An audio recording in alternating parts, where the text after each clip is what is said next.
Hello, good afternoon, everyone.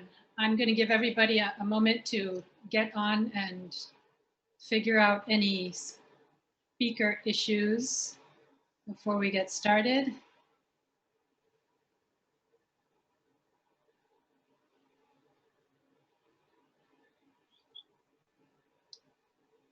Good afternoon, everyone. Good morning, good evening, depending on where you are. Thank you so much for joining us today for what is sure to be a fascinating look at how Australia monitors its electricity market. We're very grateful to the Australian Energy Regulator and its Director for Monitoring and Reporting, Scott Johnston, for joining us here today.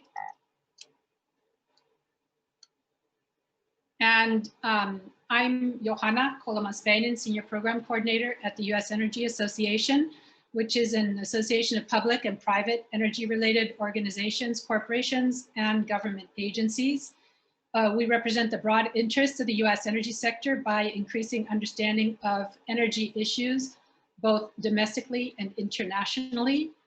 This series of webinars is financed through our cooperative agreement with USAID, the Energy Utility Partnership Program, and in particular through USAID's Bureau for Development, Democracy, and Innovation, DDI.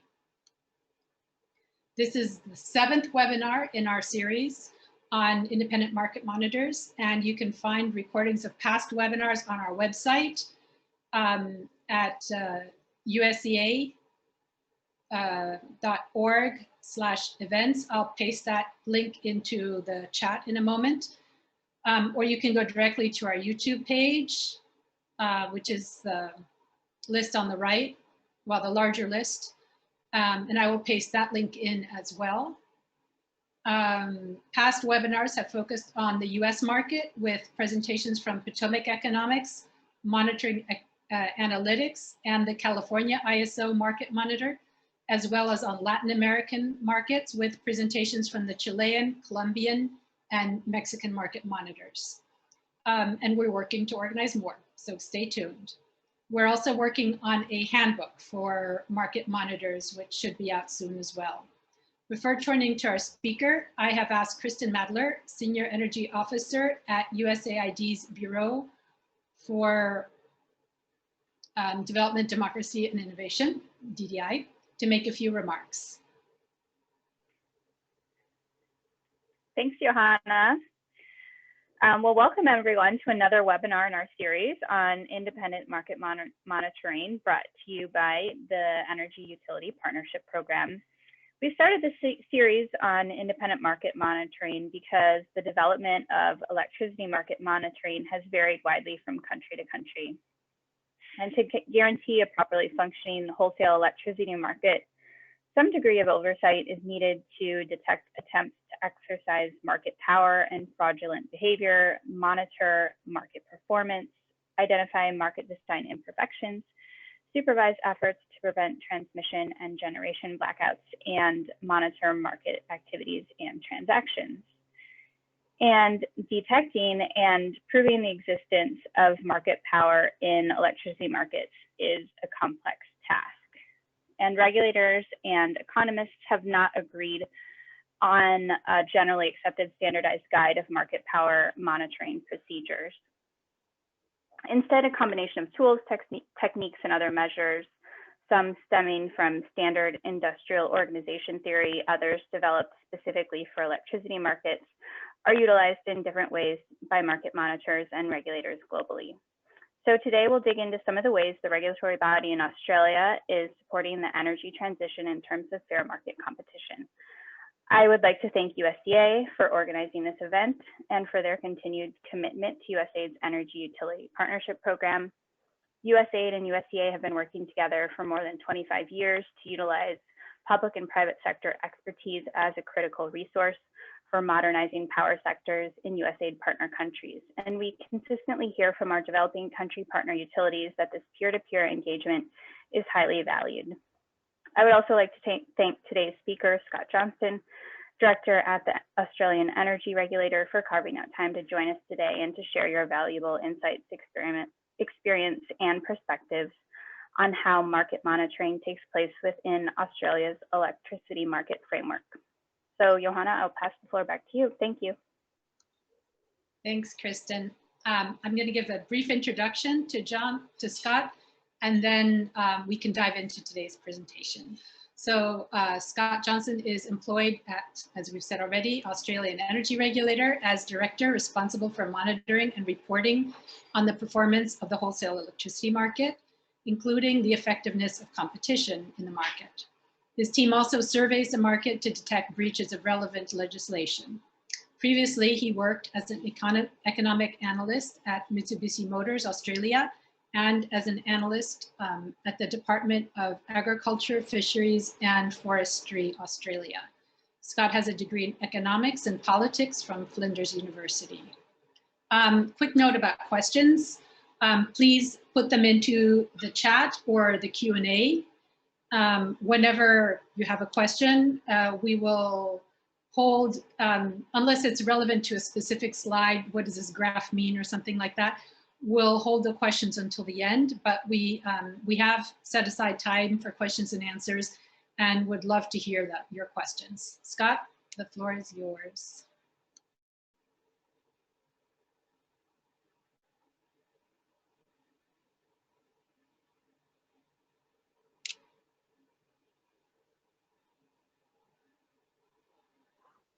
Thank you for that. Just trying to get the technology working. No worries. Here we go.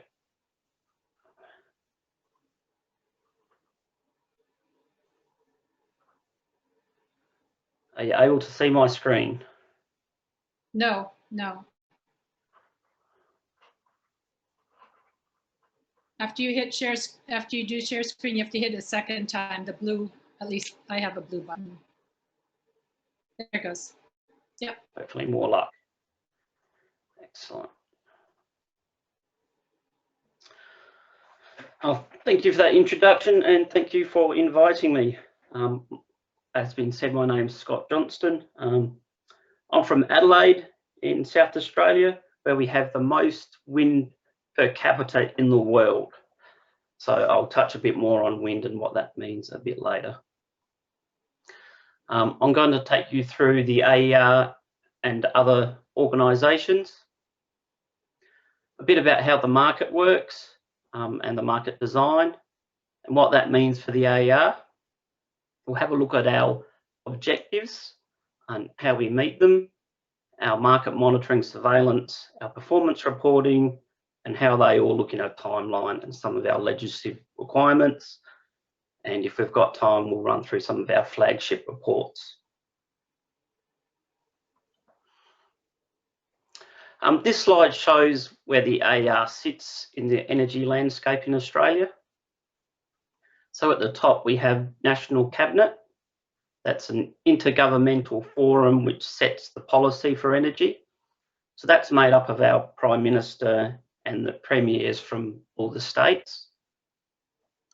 To the side of that, where that dotted line is, there's also an independent energy security board made up of an independent chair, vice chair, and then the heads of the three market bodies.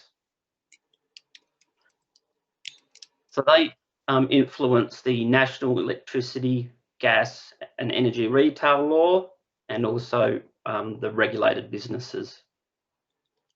So the three market bodies we have are the Australian Energy Market Operator, AEMO.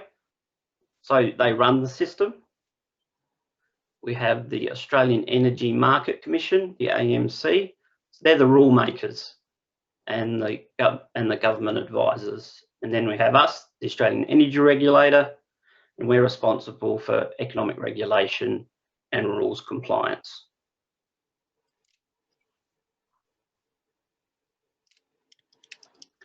I'll talk a bit about our market. On the right, there's an almost map of Australia. We're missing two states and territories. They're not part of the NEM. So Western Australia and Northern Territory aren't part of the NEM. We have the 5 states, or in our system we call them regions: South Australia, Queensland, New South Wales, Victoria and Tasmania. And I sit about there.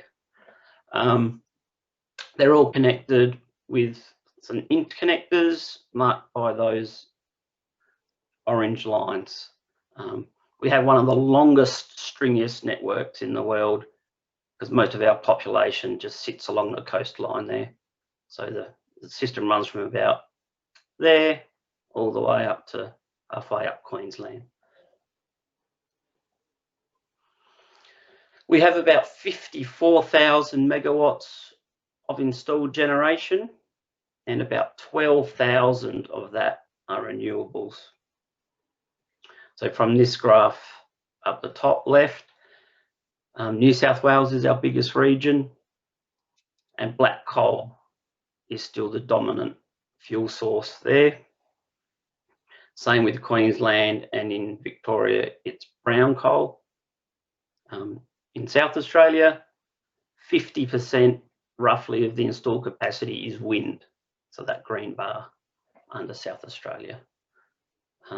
We've had a massive influx of renewables in the last 10 years. So that graph on the bottom left shows how the wind has increased, how rooftop solar PV has increased, and we've also now starting to get batteries. And these are affecting how we monitor, and I'll touch on that later on. So some of our relevant design features is that we are an energy only market, so no capacity market in Australia. You only get paid when you generate. There's no other capacity payments. We're a regional pricing model, so each one of those 5 regions in the previous slide gets a regional price. We have a security constrained dispatch, so every 5 minutes the NEMD, which is the market engine, runs and spits out a 5-minute price. But it does take into account things like network constraints, losses, participant bids, and I'll touch more on bidding a bit later. We also have 8 frequency control ancillary service markets. So we've got 4 raise and 4 lower markets there. So in total, there's 9 markets that we have to monitor. And those 8 FCAS markets are co-optimized with the energy market every 5 minutes to come out with the cheapest cost for the market every 5 minutes. We have 30-minute pricing. So the price is set every 5 minutes, but it's settled on a 30-minute pricing. So you'll average 6 5-minute prices to come up with the 30-minute pricing. And we have reporting requirements against that 30-minute price as it stands. But later this year, we will be changing to 5-minute settlement. So that's going to bring some interesting challenges for us when it comes to monitoring and our obligations to report. We're a self-commitment market. So the generators self-commit, decide when they want to run by using their offers to do that. So what that means is you need significant information disclosure because participants are making decisions to commit plant based on forecast prices, availability. So information is absolutely crucial.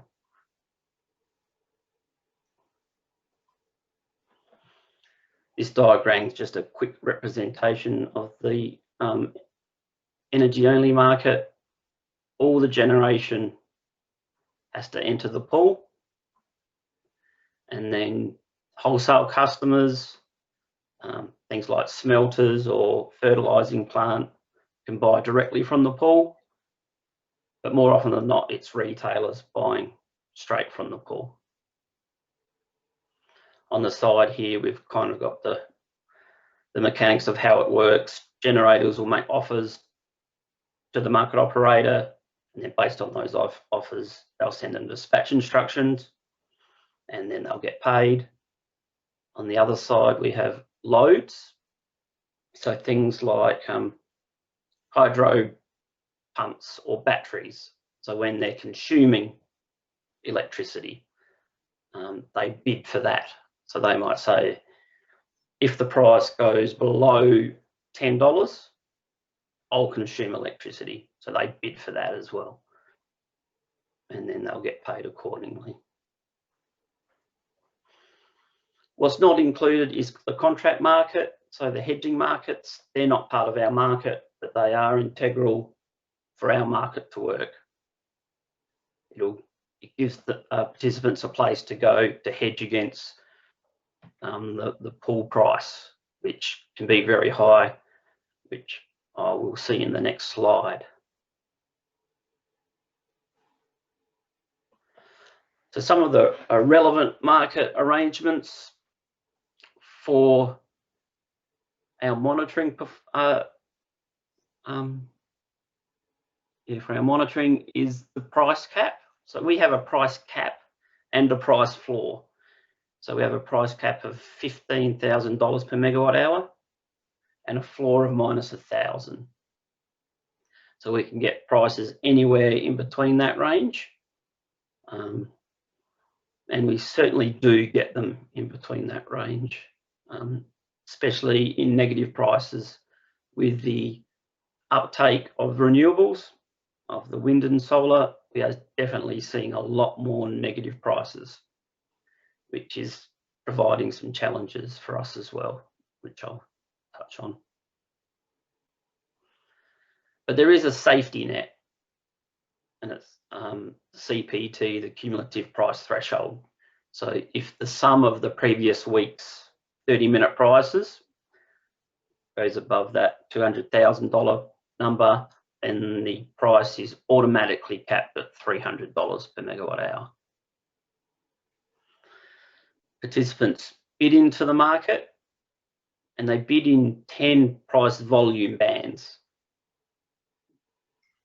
So they can set these bands up anytime for the day. But once they set those price bands, they cannot change them on the day. So if they've set their bids up to have one of the price bands at the price floor, one of the price bands at the price cap, and then a range in between, and let's say they're a 300 megawatt generator, they could put 100 megawatts in at the floor, 100 megawatts in at the cap, and 100 megawatts at zero. They're not allowed to change those prices, but what they can do is switch that 300 megawatts between any of their price bands. So an hour before dispatch, they might move 100 megawatts they had at 15,000 down to the price floor, and they've end up with 200 down there. So they can do that right up until dispatch, so 5 minutes before the price. So obviously that provides some challenges because you don't want them gaming that. So when they do change their offers, we call that a rebid. And obviously you don't want everyone rebidding at the last minute, not giving their competitors time to react to that. So we have this false or misleading rule. So your bids must not be false or misleading. So if you made an offer, let's say 5 hours before dispatch, and nothing in the market changes in that 5 hours, you would be expected to honour that rebid you did 5 hours ago. So you can't just come along and just before dispatch, all of a sudden rebid if nothing has changed. I guess one of the challenges for us is there's always something changing in the market. So that is something we have to deal with. So the Dispatch price is determined by stacking these offers from lowest to highest, and when demand intersects, that is the price. And that is the price everyone gets, no matter how you bid. So it's not pay by bid, everyone will get that clearing price in the region. And we also have price forecasts from the day ahead. So about 12:30 the day before, we'll get a forecast price for today. And I should add that that price cap goes up with inflation every year. So it doesn't just stay the same.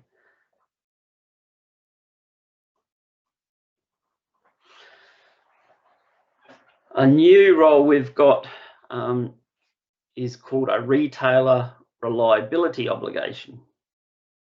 I said before, we don't have a capacity market. This is, I guess, a quasi one. It's something that came in July, so it's only been around a little while. And what it does is incentivize retailers and large energy customers to invest in dispatchable generation to meet forecast reliability risk. So it's dispatchable generation. So the more dispatchable, I guess, the less intermittent the generation is, the more the firm the contract is. So that'll get a better weighting when we come to look at whether they've actually got these contracts. So dispatchable, we're talking about, you know, gas generators as opposed to a wind generator. So if the market operator, AEMO, identifies a material gap 3 years out, so that's a gap between demand and supply, it will apply to the AR to trigger this obligation. Then we have a role to assess if AEMO has used reasonable endeavours in accordance with the rules to prepare that forecast. Yeah, reasonable endeavours is, yeah, it's not concrete, so it's always going to be hard to kind of make sure that it was reasonable. But this is new and we haven't got there yet, so I must add that we've not got to that stage. But there is a trick to that which I'll come to after. If it's triggered, the liable entities need to source sufficient qualifying contracts to cover their share of a 1 in 2 year peak demand. So what that's doing is creating a demand for dispatchable generation in advance of the gap occurring. So you've created a demand. What happens if there's no supply? There's also a part of this obligation that means they have to have access to contracts. To support this, there's a market liquidity obligation, which is in place to make large generators perform a market maker role. So there is absolutely an obligation on these big generators to offer contracts at the time of the gap on the Australian Stock Exchange. And then we have a job to make sure that they're doing that. And we also have the role to assess whether those liable entities, the retailers and large customers, have enough contracts in place to meet that peak demand. And interestingly enough, just recently, in New South Wales, our biggest region, AEMO said we're going to have a 154 megawatt shortfall in the summer of 2024. So that market liquidity obligation has kicked in, and we have to assess whether the large generators are performing that market maker role. We've also had the energy minister in South Australia, triggered this obligation even though there was no gap. So part of the rule when it was written says that the South Australian minister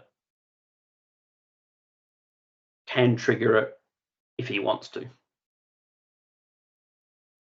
So that's hard to forecast, or without a gap, he can just choose to do it, and he has done that. So like I said, that's a new role which we're getting our head around at the moment. So what are the implications of the last two slides? I guess it means we have a wide range of efficient bids. So generators offering in capacity at the price floor may be an efficient bid because they have a large retail load they need to cover and want to ensure dispatch. So what's the best way to ensure dispatch is, bid all your capacity as low as you can go. The opposite might be true for a peaking plant. They only want to run when the price is high. So they might park all their capacity above $10,000 and go, yep, we'll wait for the price to go high, then we'll run. In our market, participants have no obligation to bid in at any short-run marginal cost or long-run marginal cost. Their only limits are those price floor and price caps.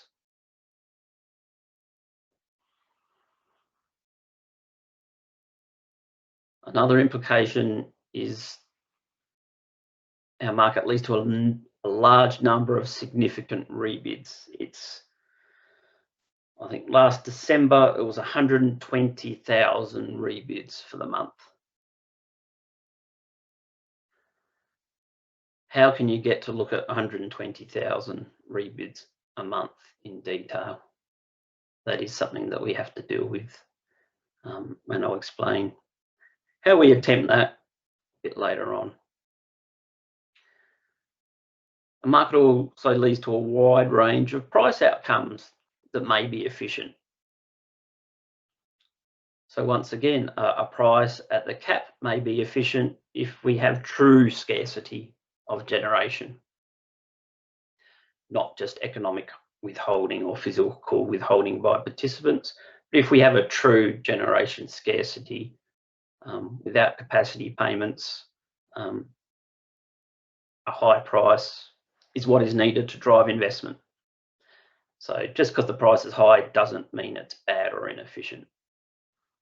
And at the other end, it can be the same as well. We might have a high range that might have the price at the floor. That could mean we have an oversupply. And that could drive people out the market. And that has happened here in South Australia. We had a coal plant shut down. And one of the reasons was because we were having really low prices. And that could be efficient. The spot market is very transparent but complex. So, as I said before, it's a 5-minute market. And most of that data is in real time. So every 5 minutes, systems update, and you'll get prices, dispatch instructions, forecasts, everything except bids and offers. You don't get to see that until the next day. But these 5-minute intervals that we get all the time leads to millions of records a day that we have to process and look at. Scott, could I just think about? Yep, go. We have a question from the audience. It says, I presume the 1,000 floor, the negative 1,000 floor, no? Yes. Due to offered subsidies of renewables, or due to strict physical parameters on large baseload units. Why is the floor that size? Why is it so large? I guess because it is a self-commitment market. that's where they've decided to park it out of the way, I guess. And that was done a fair few years ago.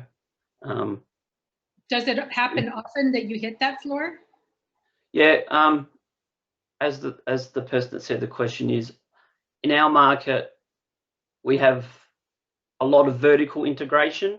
So our big generators are also our big retailers. So what we see is about 70% of those, especially coal generators, offer about 70% of their capacity at that floor to ensure dispatch so they meet their retail load. Wow. Okay, thank you. That's really interesting. And as I just said, you see your competition's rebids the next day. So you know exactly how much they're putting down at those low prices. Which also is interesting because it means your competitors can check your rebids for compliance with the rules and dob you in if they feel like they want to. Nice bit of social policing there.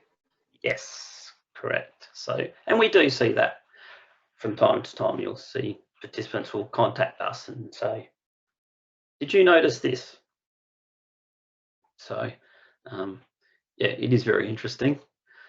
And accuracy of forecasts and forecast prices is essential, given it is a self-commitment market, and some of these plants are big and expensive to run.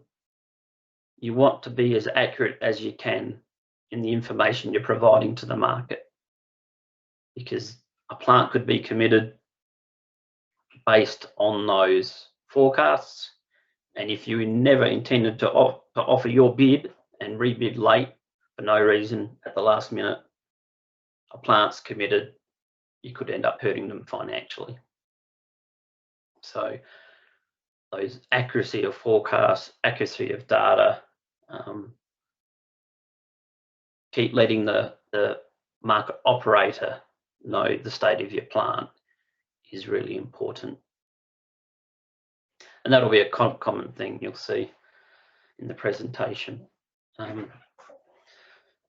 So this gives us lots and lots of data that we have to collect, store and analyse, which can be tricky. So with the RRO in particular, we have created a web portal, which you have a little picture of there, where they can sign in and provide us the information in a format that we need to see it in.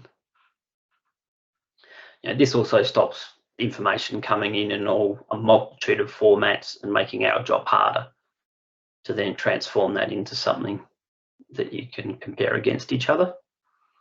So that is something new we've tried to do, and we'll probably head more towards that, of using portals. That's the first one we've rolled out as part of that RRO obligation. So how have we structured ourselves to do this? We have a 5-person board. We have our CEO, and then we've split up into, I think it's 8 groups. The first 3 on the right there are about networks, transmission, distribution, and the networks. So we economically regulate the networks. They're not competitive markets, they're more monopoly, so we just regulate them. Then we have the branch that I'm in, the market performance branch. We have a consumers and markets branch, because in the end our objective is to make electricity as cheap as possible for the consumers.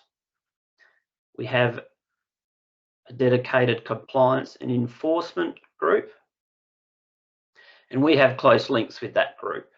So we're the frontline market surveillance, and if we find anything that we think's worthy we have a meeting with our compliance and enforcement team, raise it with them, and then they decide whether to investigate further and take it down the enforcement path.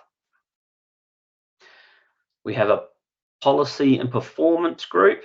So a lot of our work, a lot of our performance reporting feeds back into that group, into policy, either to make new policy, or if the government, if the National Cabinet or the ESB, the independent board, come out with a new policy, which they have now, the NEM 2025, looking at what our market structures should be in a few years' time, we input into that as well. So we've got close links with that. Not so long ago, the market performance and compliance enforcements were in the one branch. But I don't know, 2 years ago, maybe 3 years ago, we split to put more resources and more emphasis on the compliance and enforcement side of it. They take up a lot of resources, so we thought we'd be better off resourcing that as itself. So that's how we structured ourselves.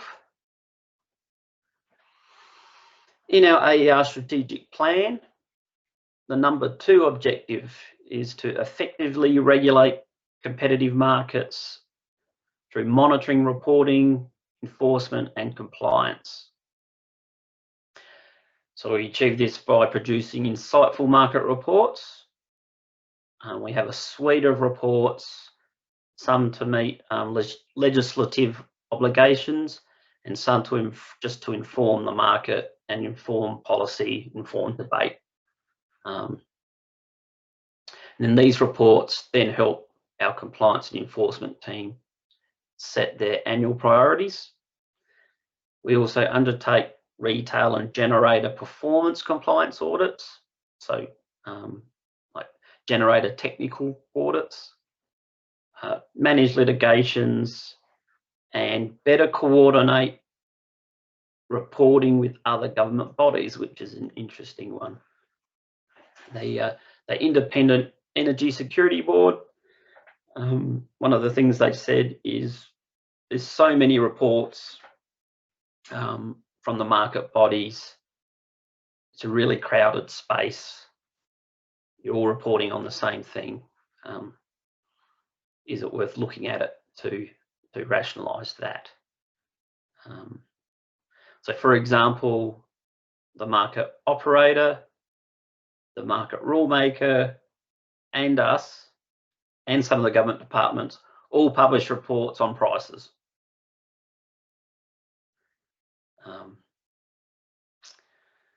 So an example is we publish a quarterly report, and so does the market operator. So while we're writing those reports, we have meetings with the market operator to try and minimise the duplication.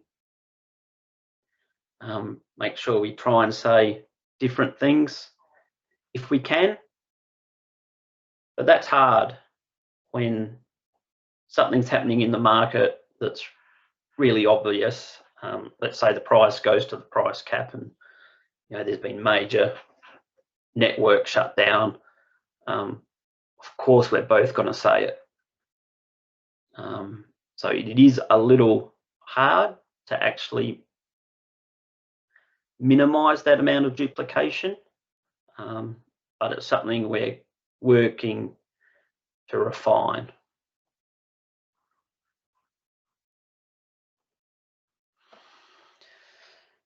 How do we adapt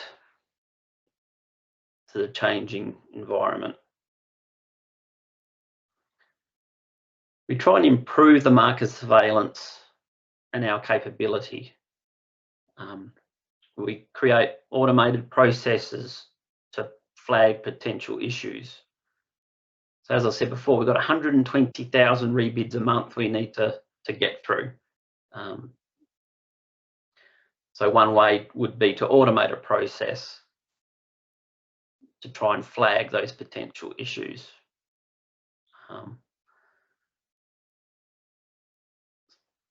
So we're going to try and build some more screens, to use a FERC term, to try and filter out and get down to those harmful behaviours.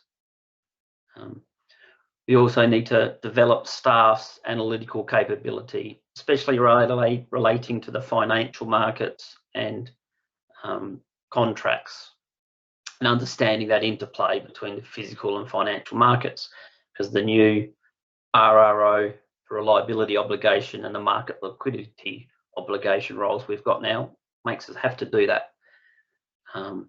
So we're building that now. And our compliance and enforcement team are developing and implementing a new risk-based model for prioritising compliance and enforcement work. So then that will feed back to us, and we will adjust our surveillance to match their priorities.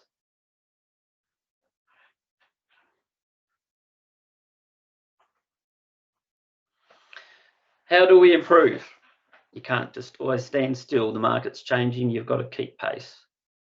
So we're going to review the purpose and focus of our reporting to ensure that they remain relevant.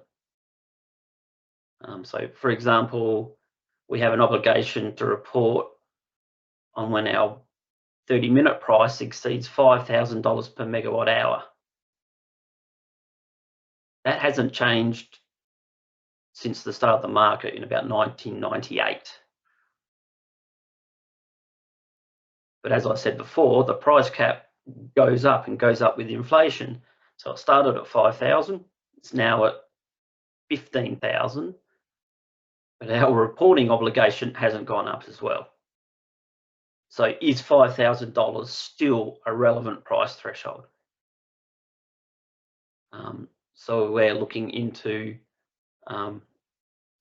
whether we need to change that threshold. And that would take a rule change. So we would take a rule change to the rulemaking body, the AMC. Anyone can submit a rule change to the AMC. Any of the institutions, even a private citizen. So if we see something, we can submit a rule change. We also need to increase the scope of our powers so we can monitor, understand, and report on contracts. Interestingly, I think yesterday we actually got more powers. We've got more powers to compel people to attend interviews, which we didn't have before. We've got higher penalties. So there was about 4 or 5 additional powers or increasing of powers that got approved yesterday, and will start. Some started 2 days ago and some will start in July. So we've certainly made inroads into increasing our powers.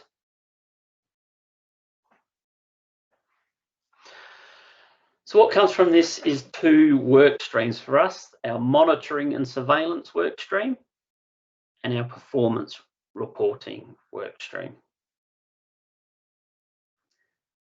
So our monitoring surveillance is looking for breaches of the rules, and our performance reporting is analysing and reporting on the performance of the market in a range of reports. So our market surveillance informs the compliance and enforcement priorities. So if we see trends in non-compliance with a rule, we will raise it with our compliance and enforcement team. And if they deem it worthy, they may take it as a priority, and then we would have to adjust our surveillance accordingly. So we have a requirement for people to follow their dispatch instructions given to them by the market operator. If we see an increase in people not following their dispatch instructions, we can go to them, our compliance and enforcement team, and say we've noticed a massive increase in this, and they might make that one of their priorities. It informs the performance, our performance reporting. During our surveillance, we look at what's happening in the market. We may detect some behaviour that doesn't necessarily breach any rules, but we might like to draw attention to it. So we could talk about it in one of our performance reports and influence policy or rule changes that way. Informs our reports on impediments to effective competition. So one of our reports is about competition. So during our surveillance, we might see something, could be rebidding, might show that we have things where the rules haven't kept pace with changes in the market. So we might talk about them in detail in effective competition, or barriers to entry. If we find anything, that typically goes in the effective competition report. It also informs our engagement with other government bodies like the AMC, AEMO and the ESP, so the rule maker, market operator and the independent board. We might determine that, yep, we need a rule change. So then we'll engage with AEMO and the AMC to make sure that it's relevant, that it will lead to benefits. So we'll work with them to get that through the system.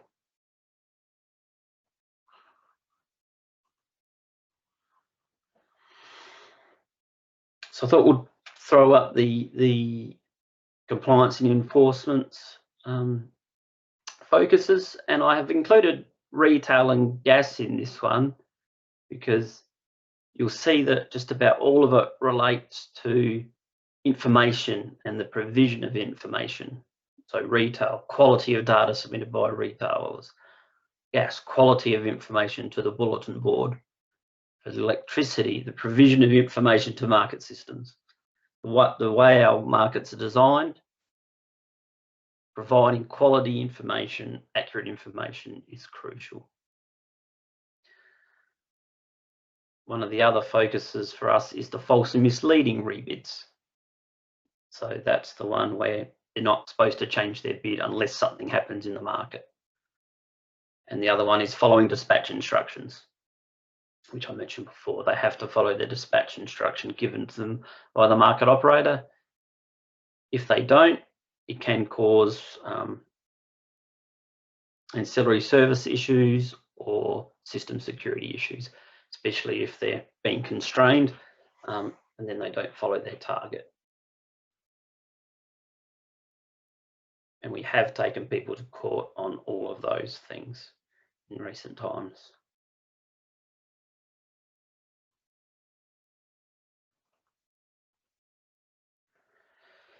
How do we do our surveillance? We publish guidelines. So we have one around rebidding, the technical parameter and rebidding guidelines. That helps us monitor by having things standardized. So once again, with 120,000 rebids a month, we issued some guidelines asking participants to submit their rebid reasons in a specific format so we could run algorithms across it to extract information. So, for example, a rebid reason given has to be brief, verifiable and specific.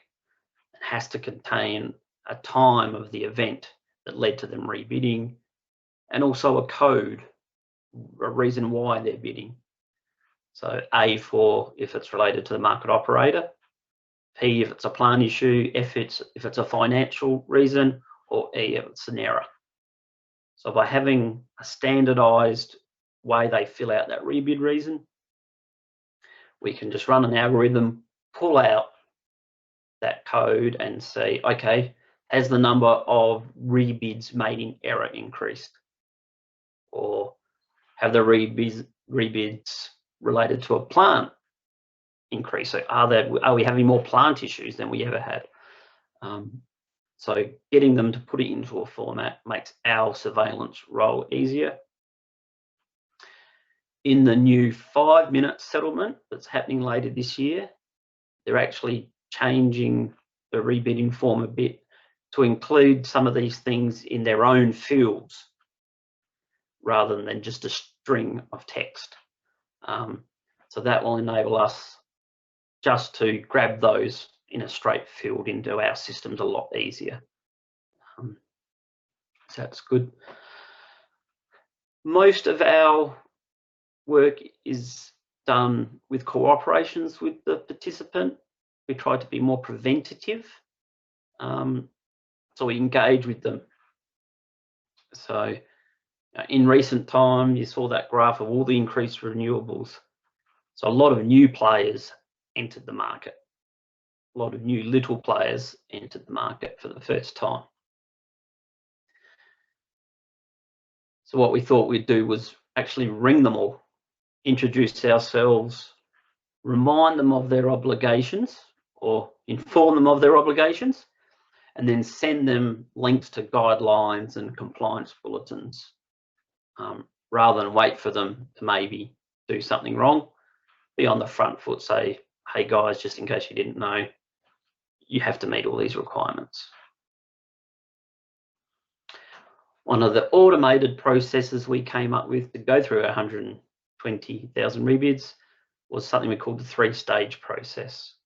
So we ran, I guess, like a FERC screen or filters across those rebids for 7 minor rules, or breaching those rules would have a minor effect. So things like not having a time in there.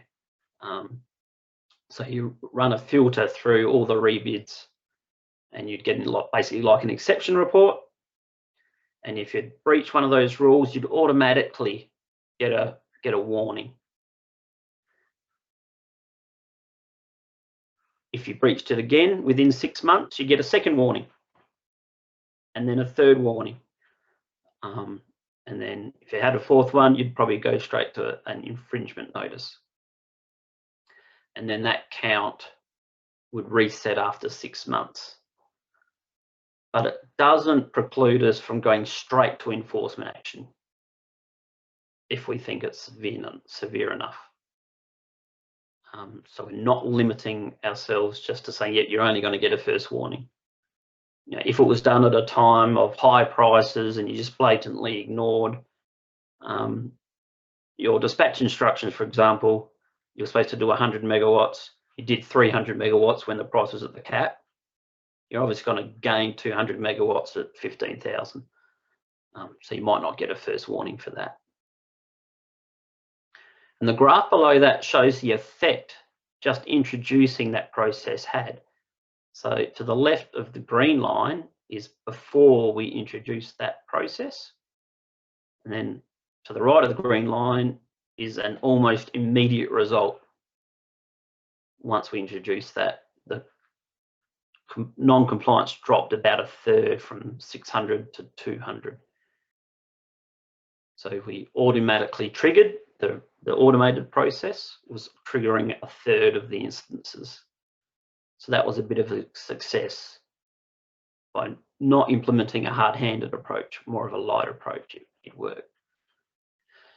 We also encourage self-reporting.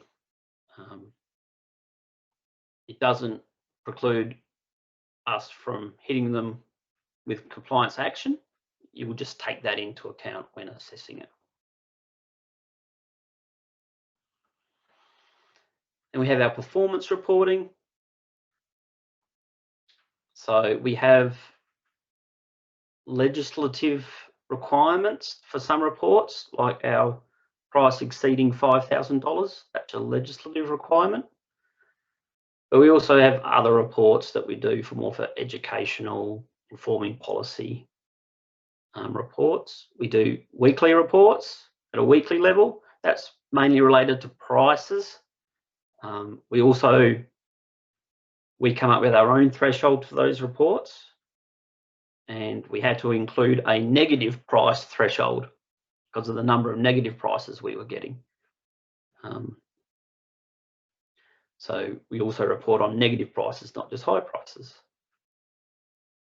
And then we go to quarterly reporting. So we use our weekly reports. They help us inform our quarterly reports. So our quarterly report bridges the gap between that short-term price spikes and then turning it into longer-term trends. And then they feed into other annual reports. We have our annual retail performance report. We have our effective competition report. And then we have our state of the energy market report. Our state of the energy market report brings all our monitoring in electricity, gas, retail, and networks together in one publication. We also have special reports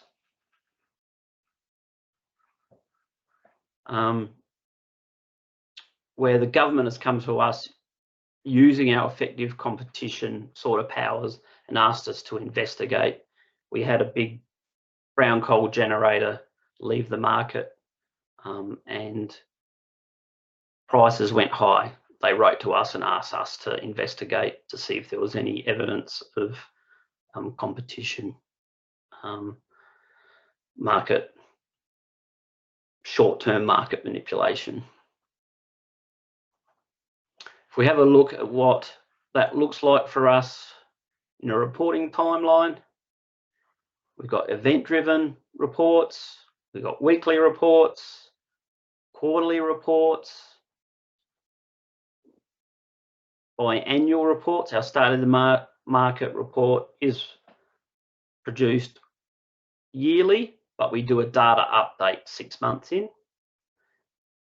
And then we have our effective competition report, which is at least every 2 years.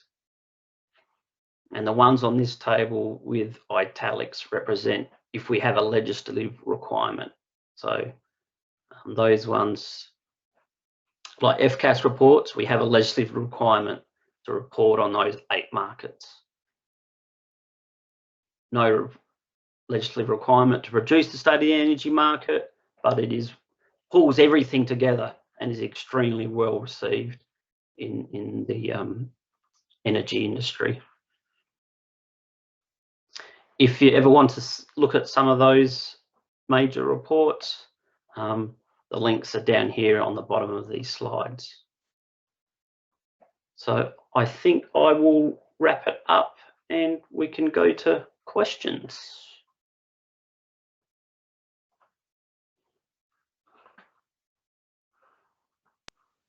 Terrific. Thank you very much. That was very interesting, and we have quite a few questions. Let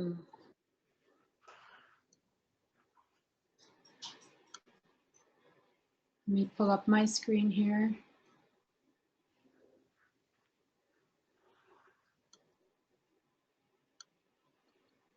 To kick it off, a quick, fairly easy question, which is the degree to which prices have ever reached those peaks. How often do they reach it? Yep.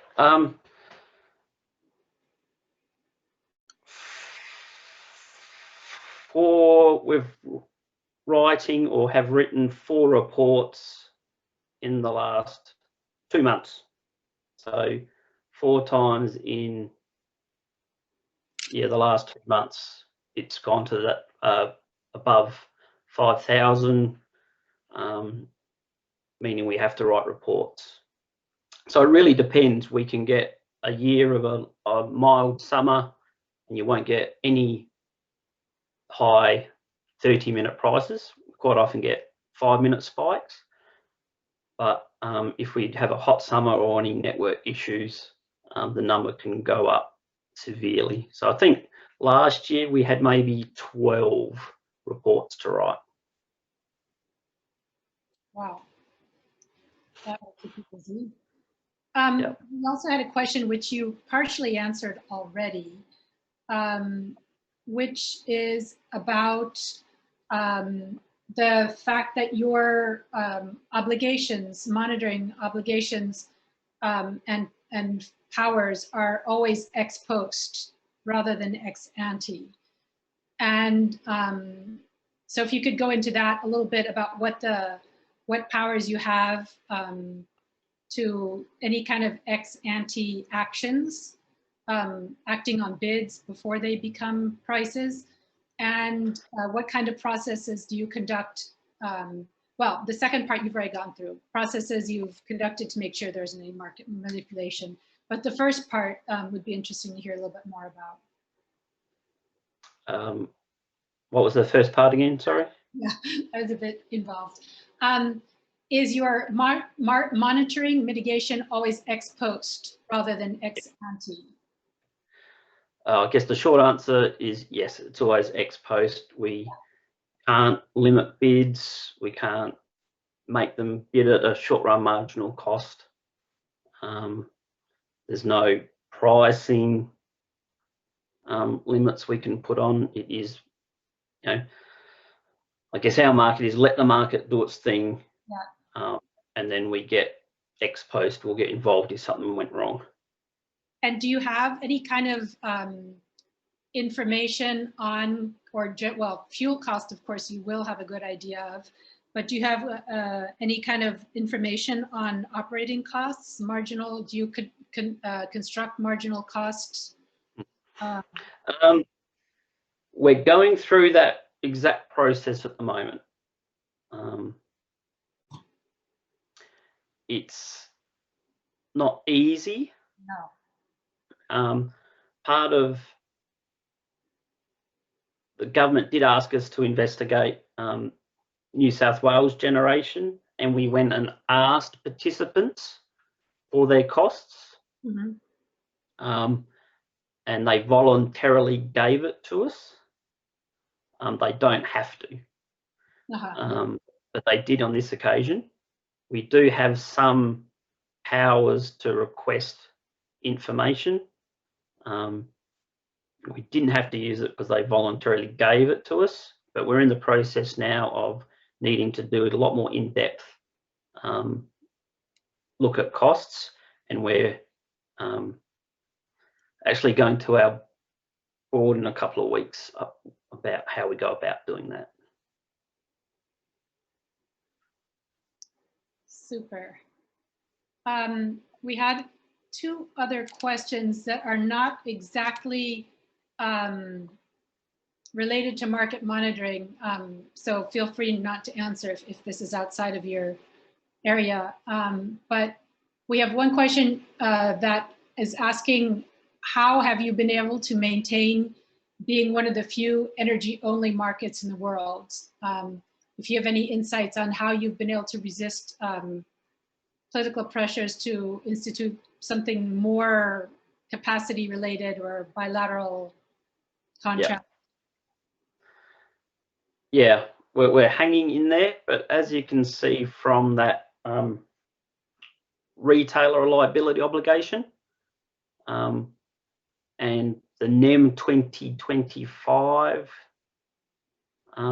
policy that I mentioned before, there is huge talks about it occurring.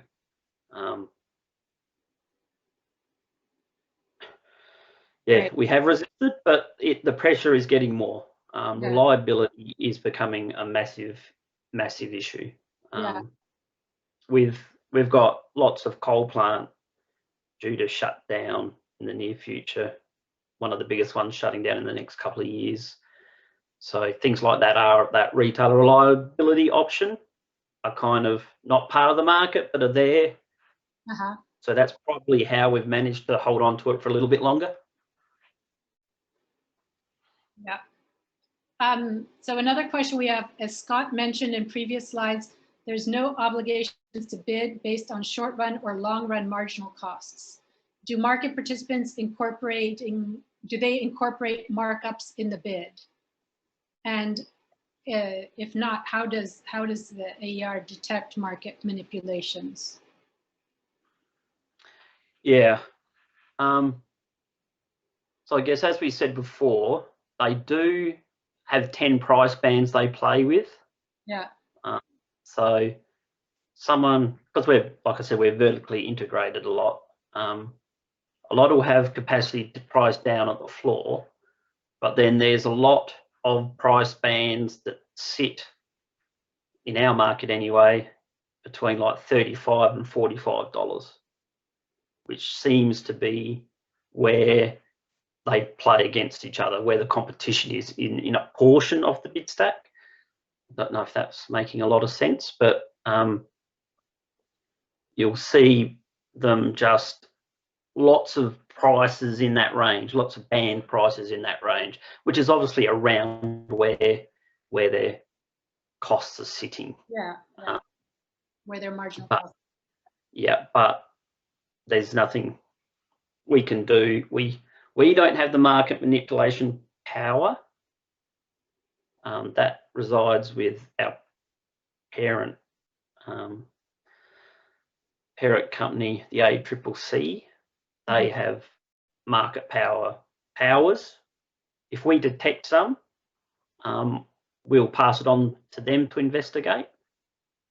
But being energy only, having a high price cap, high prices can be required. So transient sort of market power, I guess, is half expected.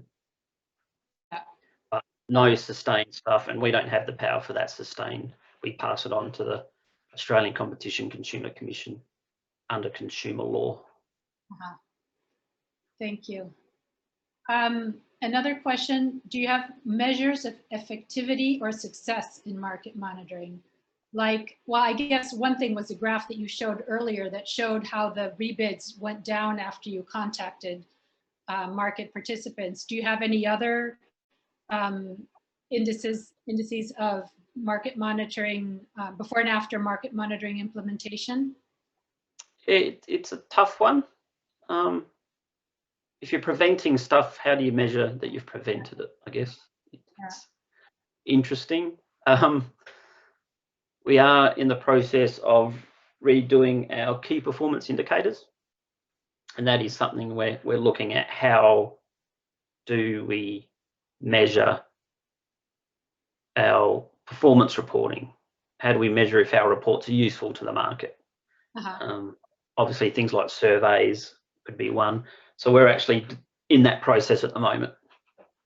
So I don't have an outcome for you yet. Working on it.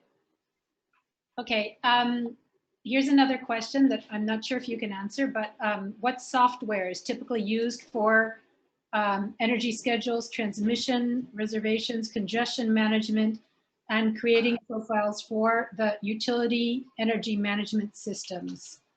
That would be more AMO. Yeah, that's the market operator. Yeah. That's that NEMD engine. I don't know what's in that magic black box. Yeah. No worries. Another sort of out of your area of expertise question, sorry. Batteries, the use of batteries. Have you seen any, well, first let's ask it towards your area of expertise. Have you seen the increased use of batteries in Australia have any impact on prices, on rebids, on any of the parameters that you monitor? Yes. So we have had an uptake of batteries. I think for a while there, Elon Musk gave us the largest lithium-ion battery in the world in South Australia. Certainly creates a lot of rebids for us because they have to bid their state of charge, their availability. So if they discharge, they then need to rebid to let the market operator know how much is left. So they're always rebidding. It's part of the reason I think that our number of rebids have jumped so much in the last few years. Oh, wow. What they probably had the biggest effect in our ancillary services markets because they're quick to respond to frequency changes. And we were having high FCAS prices. So I didn't go into too much about FCAS, but they're the same. Bidding, price floor, price cap. Okay. We have to write reports if the price goes high. So, and there was a period there where they went really high and batteries came in. So I think we've now got 4 batteries in South Australia alone. And they really good at offering FCAS. So you've probably seen the biggest effect in our FCAS markets, our ancillary services markets. Terrific. I think they make more money there than energy. And how does that compare with, I know you also have some pretty big pumped storage projects, the Snowy, for example. How does that compare to the batteries? Batteries, I think, in my earlier slide, we've only got a couple of 100 megawatts, whereas hydro is well over 1,000 megawatts, I think. I guess what's interesting in our market now is so many negative prices is the opportunity to pump. Yeah. That's because they'll actually get paid to pump at negative energy prices. And batteries to charge also, right? And batteries to charge. Yeah. So, and that's in the middle of the day when the sun's shining because of our rooftop penetration. Prices in the midday and demand in midday is just dropping. So prices are going negative. So there's lots of opportunity for batteries and for pumped hydro. Very interesting. Okay, well, we're running a little bit over time. Sorry. No worries. I'm glad, and it's largely because we also had so many very interesting questions. So that's, I thank the audience for their participation as well. But I do think we probably need to wrap it up. If nobody has any further questions, I think we may wrap things up. And at the end, you'll see an option to complete a poll. And we would greatly appreciate your participation in this poll. If you have any questions, feel free to send them to Jake or to me. And also, we will be posting a recording of this session, and we will also be posting the PDF. So you can, Scott mentioned some links, so you will be able to access them as well. And if you have anybody have any urgent last minute questions, otherwise I think we'll thank Scott and all of you for being here today, and wish you a happy continuation of your morning, afternoon, or evening. Thanks for the opportunity. Thank you. Appreciate the presentation. Very interesting. Well, thank you, everyone. Have a very good evening, and hope to see you at our next webinar. Bye-bye. Thank you. Bye.